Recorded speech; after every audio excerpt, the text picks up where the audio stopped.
What is going on, ladies and gentlemen? It is Swifty back again, bringing you another video. It has been a while since I've done an actual video. Lately, my co-host Marvel DC Fan and I have just been pumping out intensive treatments. So if you're interested in that, we talk about all things Arkham. If you enjoy that, which, I mean, if you're subscribed to this channel, you probably are an Arkham fan, then you should go check those out. That should be at the thing at the end of the video where it says you can subscribe and you can check out videos. I will put that playlist there. But guys, this video is not about Arkham. It's actually about something that I haven't talked about too much on this channel. I did do a live playthrough thing of the New Game Plus of Spider-Man Remastered, but that's the closest we've gotten.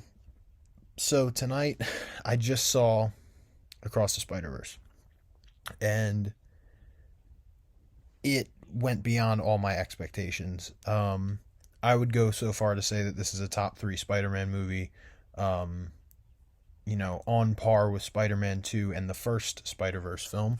I was pleasantly surprised. And if you guys didn't know, I had not seen Into the Spider-Verse. I had seen parts of it since it had came out, but I'd never gotten the chance to actually sit down and watch it.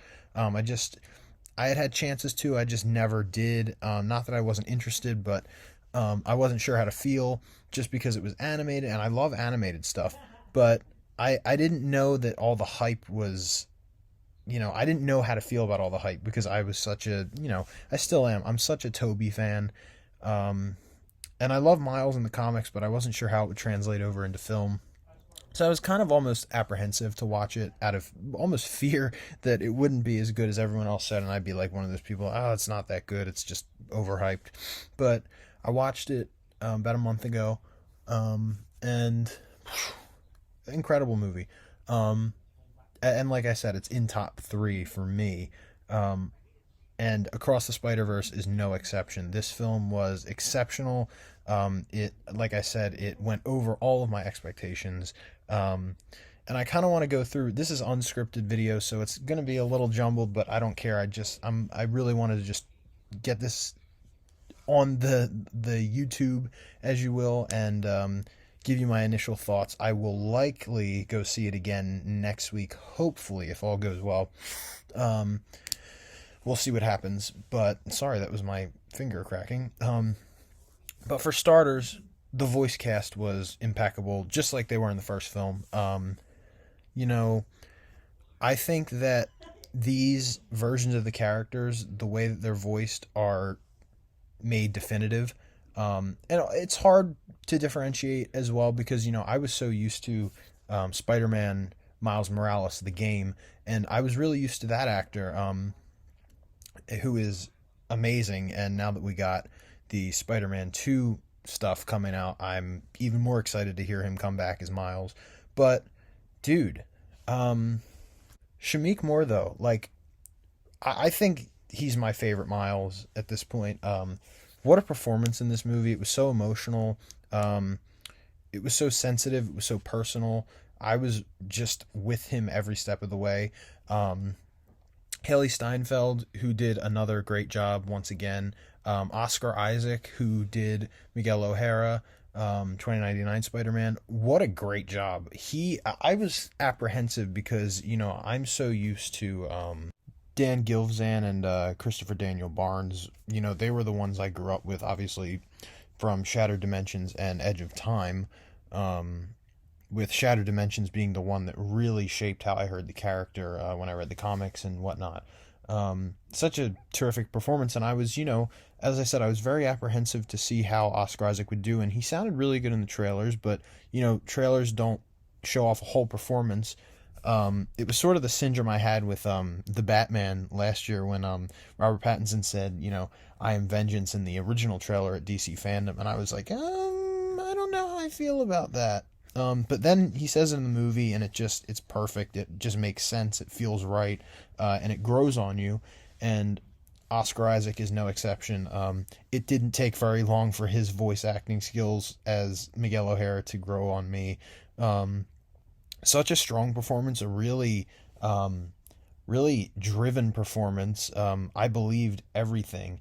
And I know some people, I brought my mom to come see it with me and my brother, and she's looking more forward to like the live action superhero movies coming out this year, and she said, I'm more excited for Flash and Blue Beetle and all that stuff because it's animated, and I don't know, I just feel like when it's real people you can connect more, and I understand where she's coming from, but for me, this movie, I connected to every character so wholeheartedly. The performances drove it, and the story was just as good as the first one. I actually prefer this one over Into the Spider-Verse. Um, and I say that proudly, and I don't hesitate when I say it because I really love this film that much. My brother did as well. He said it was a 10 out of 10. I won't go quite that far yet. I would like to watch it again and then some. And I will be watching it a lot when it's on streaming, whenever that is. But again, I would like to see it again, probably next week. But we'll see what happens.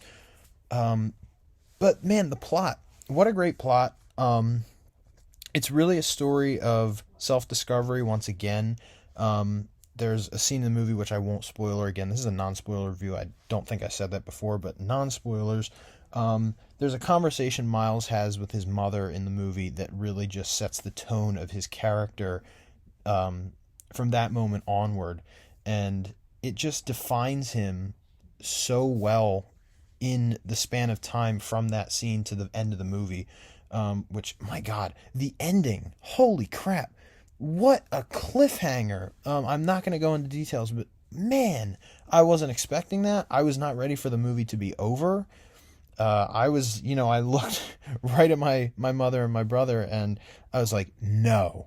And then, it's at the end, it shows that, it says Miles will return in Beyond the Spider-Verse. That is kind of a spoiler, but I mean, we all expect that Miles is going to be in Beyond the Spider-Verse, even if you haven't seen the movie. So, yeah, I mean, what more can I say? I mean, it was so great. I was in the movie the whole time. I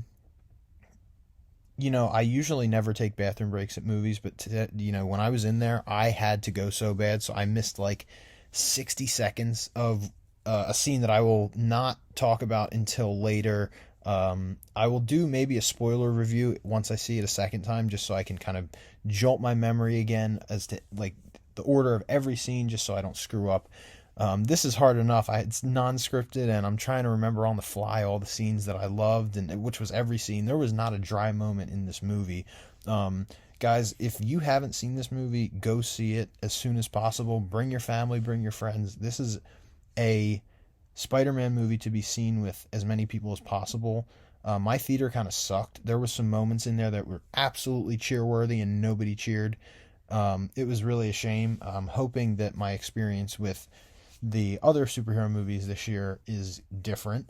But you know what, guys? I'm going to cut it here. I don't have much else to say other than what a phenomenal film. I can't wait to see it again. I can't wait to see Beyond the Spider-Verse.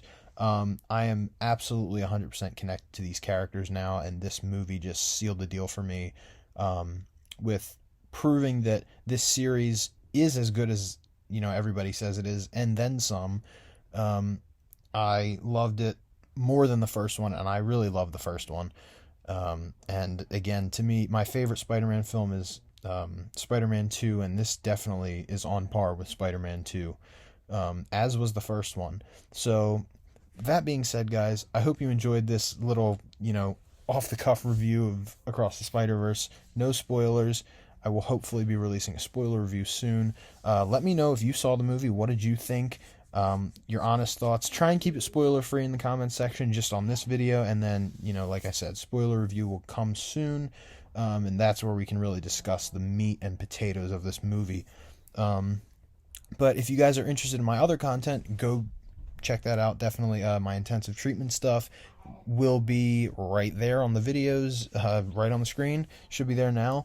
Go subscribe to my co-host, Marvel DC Fan. Go check out the Speaking Nerd podcast, which will be in the link below. And guys, follow me on Instagram, Twitter, follow the Intensive Treatment Instagram. And guys, thank you all so much for coming this far. It's been a while since I've done another video, an actual video. and I'm really excited to hopefully get back into it. The summer looks promising with a lot of content coming out. I'm so excited for Assassin's Creed Mirage, so hopefully more videos on that will be coming soon. But until then, guys, like, comment, subscribe. Love you all. Peace. God bless, and I will see you all in the next one. Peace out.